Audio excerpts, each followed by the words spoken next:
Good morning. मैं हूँ आज सोनप्रयाग में। आज हो रही है 28, तो हम चले थे 26 को। हमने स्टार्ट किया था 26 को, हमने शाम की आरती ली थी केदारनाथ की और दर्शन भी उसी दिन हो गए थे। 27 कल थी, 27 को हमने पूरा एक्सप्लोर किया। वहाँ पे स्नो देखा और भैरवनाथ जी का मंदिर भी देखा और फिर हम लोगों ने डिसेंड किया था शाम को। और आज मैं हूँ सोनप्रयाग। तो मैं कल का बताती हूँ। कल का डिसेंड करने के पहले कि हम लोगों ने सुबह तो पहले चिल मारा था, मैंने वीडियोस भी डाले थे उसके। तो उसके बाद हम लोगों ने मंदिर गए, मंदिर के आसपास वीडियो शूट्स वगैरह किए और इतने में ही स्नो आ गई। तो आई थिंक 2 बजे के लगभग स्नोफॉल हुआ और पूरा स्नो ही स्नो से, मतलब पहले तो माउंटेन पूरे क्लियर थे, उसके बाद पूरा स्नो से पूरे भर गया और बहुत सुंदर नज़ारा था। मतलब लकी थे जो हम लोगों को ये देखने मिला स्नोफॉल। इतना सुंदर, बहुत ज़्यादा सुंदर था। तो हम लोगों ने वो देखा, स्नोफॉल देखा, उसको एंजॉय किया, वीडियोस भी बनाए हैं। उसके बाद फिर हम लोग 4 बजे लगभग हम लोगों ने वेदर फोरकास्ट भी चेक किया, क्योंकि वहाँ पर सब लोगों ने बोल दिया था कि आप लोग नीचे उतर जाओ।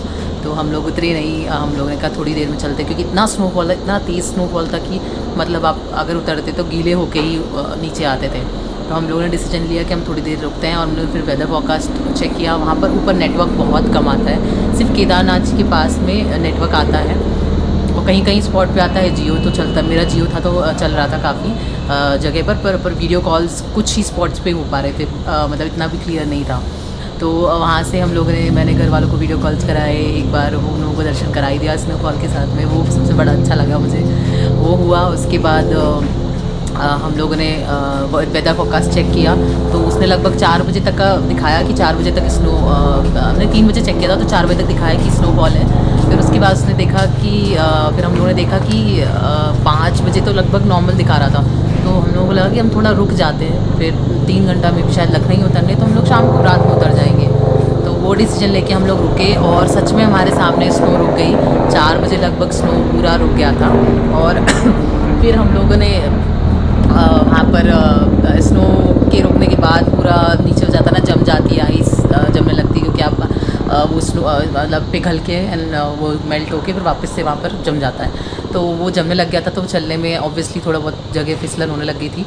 फिर भी हम लोगों ने डिसीजन लिया कि अब हम भैरवनाथ जी मंदिर कर लेते हैं। हम लोग उस टाइम तो हम लोगों ने बिल्कुल कैंसिल ही कर दिया था कि भैरवनाथ जी तो हम जाएंगे ही नहीं, लेकिन फिर हम लोगों ने हिम्मत करके कि नहीं यार चलते हैं, चल ऊपर ही है, थोड़ा सा दूर दिख ही रहा था, तो हमने कहा चलो कर लेते, इतनी दूर आए तो कर ही लेते हैं। और हम लोग ऊपर गए, भैरवनाथ जी का मंदिर इतना सुंदर, उसकी वीडियोस भी मैंने डाली हैं। इतना सुंदर था, मतलब चढ़ने में हार्डली 10 मिनट लगे। लोगों ने बताया था 30 to 45 मिनट्स लगते हैं चढ़ने के लिए, लेकिन ऐसा कुछ नहीं है, आपकी स्पीड पर डिपेंड करता है। बहुत पास है, बहुत ज़्यादा ही पास है। तो ऊपर गए हम लोग, 10 मिनट लगे चढ़ने में। स्नो था तो भी, अगर स्नो नहीं होता और जल्दी, मतलब 10 मिनट तो 10-15 मिनट में तो आराम से ऊपर चढ़ सकते हो।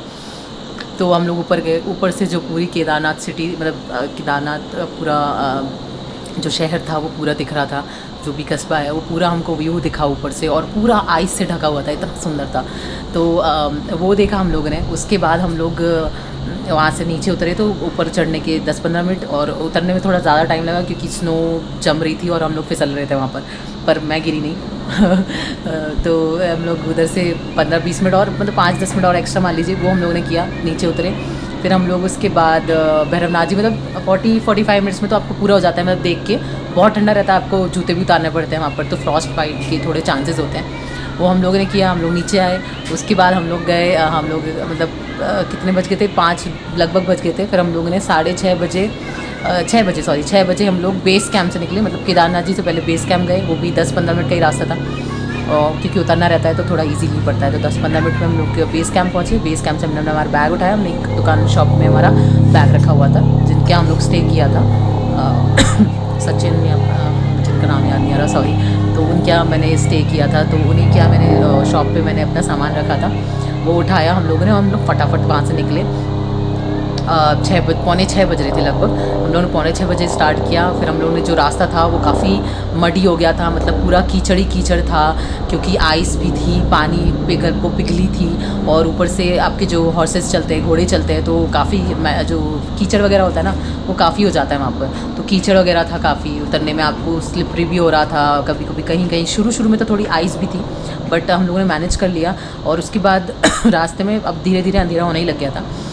तो रास्ते का बताती हूँ, तो डिसेंट में रास्ते में जो है लाइट्स बहुत कम है, तो आप टॉर्च ज़रूर कैरी करना। मतलब आप भले ही यहाँ पर आओ, आपका प्लान दिन का हो चाहे कुछ भी हो, एक टॉर्च कैरी करना ज़रूरी है, बिकॉज लाइट्स यहाँ पर अवेलेबल नहीं रहते हैं ज़्यादा, इलेक्ट्रिसिटी बहुत कम रहती है। पावर बैंक डेफिनेटली ऑब्वियसली हमें होना ही चाहिए, पावर बैंक के बिना तो चलेगा ही नहीं, आपके मोबाइल वगैरह सब डेड हो जाएंगे। ऊपर तो वैसे भी ठंड रहती है, तो ऊपर तो सबसे ज़्यादा बैटरी ड्रेन होती है जल्दी जल्दी। आपका हर घंटे में तो आपका मतलब जितनी बार चार्ज करोगे आपका फटाफट से मोबाइल डिस्चार्ज होने वाला है। तो बैटरी बैकअप अच्छा लेके चलो, 20,000 mAh तो होना ही चाहिए आपके पास। मेरा तो उसमें काम चल गया था, 20,000 mAh का ही है, तो मेरा काम चला, तो इतना लेके जाया। और ऊपर आपका टॉर्च होना ज़रूरी है, तो टॉर्च का बताती हूँ। मेरी तो चार्जेबल टॉर्च थी, तो मेरी भी काफ़ी जल्दी ड्रेन हो रही थी।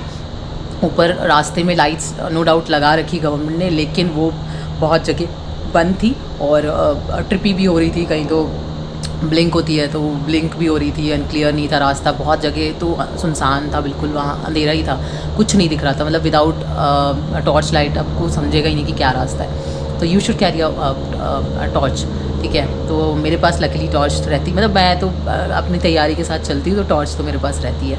तो टॉर्च थी, तो हम लोगों ने धीरे धीरे करके हम लोग, पहले तो हम शुरू में 2-2.5 घंटा तो हमने एक ब्रेक भी नहीं लिया, और हम लोग फटाफट उतर रहे थे। उतरने में ईजी रहता है, डिसेंडिंग आई मीन जितना चढ़ने में लगता है उसका 1/3 आपको डिसेंडिंग में लगता है, ये मान के चलिए। तो मेरे को भी लगभग, जैसे हम लोग ने अगर 9 घंटे लिए थे चढ़ने के लिए विथ फोटोज़ एंड एवरीथिंग, हम लोग ने उतरने में 3-3.5 घंटे लिए थे, बिकॉज मेरे साथ में जो थे वो थोड़े ब्रेक्स ले रहे थे। तो मुझे ऐसा लग रहा था कि बस नीचे निकलो। तो हम लोग उतरते गए, रास्ता पूरा अंधेरा, कहीं पर लाइट्स, अंधेरा, और पूरा डाउन था। कहीं बस थोड़ा सा अप रहता है, बहुत ही कम, पूरा ऑलमोस्ट डाउन था।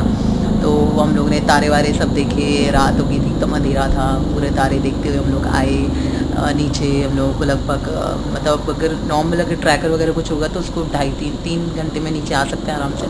हमको 3.5 लगे, इससे भी ज़्यादा लगते हैं लोगों को 4 पर, जितना उतरने पर डिपेंड करता है। और ऊपर से वैसे आपको हॉर्सेस भी नीचे आते हैं, 1500 रुपये हमने अंकल आंटी का ही हम लोगों ने करवाया था, वो लोग भी उतर रहे थे, तो 1500 रुपये ले रहे थे वो लोग ऊपर बेस, मतलब केदारनाथ से सीधे गौरीकुंड का।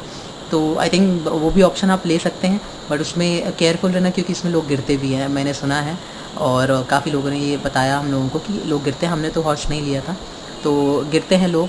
तो और रात भी रहती है, उनके थोड़े पैर फिसलते ही हैं, कुछ भी करीजिए आप, थोड़ा मडी है रास्ता, बहुत जगह मडी है, मतलब कीचड़ रहेगा, तो आपको उस हिसाब से आपके शूज़ वगैरह भी होना चाहिए, ठीक है।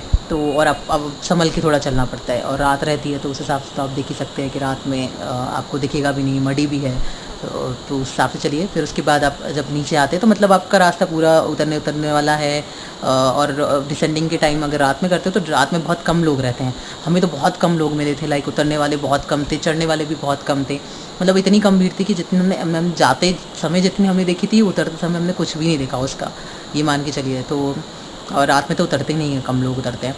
तो हम लोग जैसे भी हम लोग नीचे पहुँचे, घुटने दुखने लग गए थे। घुटने तो दुखते हैं, आप चाहे कुछ भी कीजिए, आपके अपर जो थाइज़ होते हैं और घुटनों पे ज़ोर आता है बहुत ज़्यादा, तो दुखते हैं ना। आपके जो नीचे आपके तलवे होते हैं, आपके जो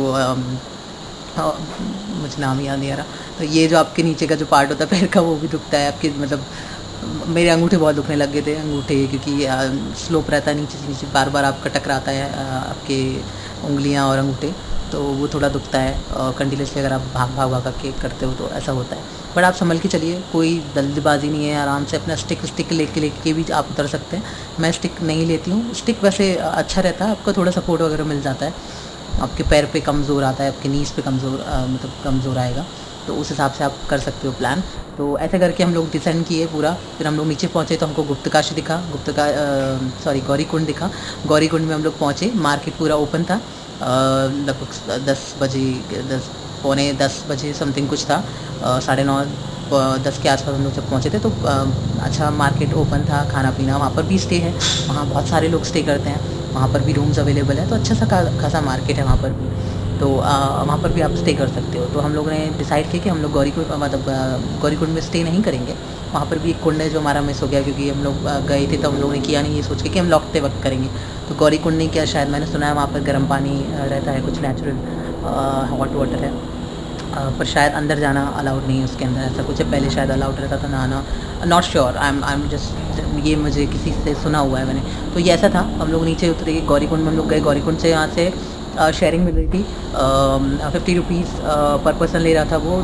रात थी, मैंने उनसे पूछा तो रात में, क्योंकि सुबह हम जब गए थे तब 30 रुपीज़ थे, लौटते वक्त 50 रुपीज़ थे, तब may be because of the night वो लोग शायद ज़्यादा लेते हैं। तो हम लोग नीचे आ गए, मतलब 20 मिनट लगे होंगे मे बी।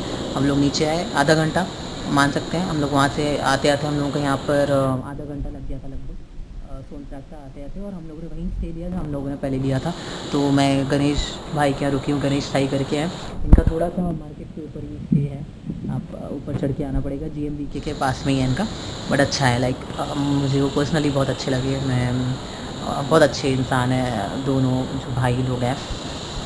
मतलब मुझे तो यहाँ अच्छा लग रहा है, अभी भी मैं चिल ही मारी हूँ, मतलब यहाँ से जाने का मन नहीं कर रहा, इतना अच्छा लग रहा है यहाँ पर। मोस्ट रिकमेंडेड प्लेस है। लाइक टॉम्स हैं अच्छे खासे, और खाना भी बढ़िया बनाते हैं भैया।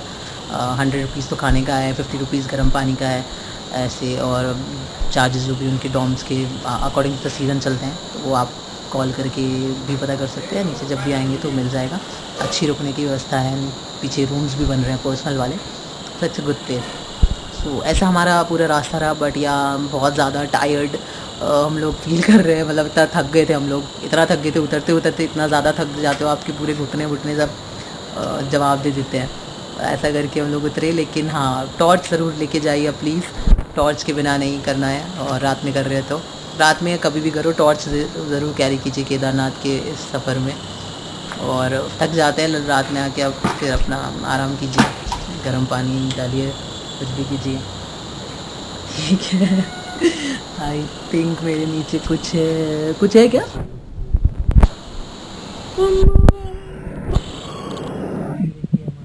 साथ ही है मेरा ब्लॉग सुन रहे थे।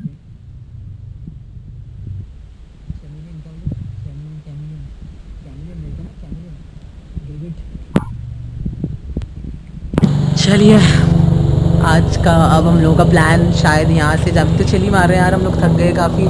अब सोच रहे तुंगनाथ चोपड़ा जाए, तो अगर जाते हैं तो हम लोग अभी खाना वाना खा के, अभी 10:30 11 11:30 हो गए सुबह के। तो यहाँ से तुंगनाथ चोपड़ा के लिए गुप्तकाशी से चोपटा पे स्टे, उसके बाद 5 से 4 किलोमीटर का ट्रैक है। अगर किया तो ज़रूर बताएंगे आगे क्या होता है। तब तक के लिए बाय।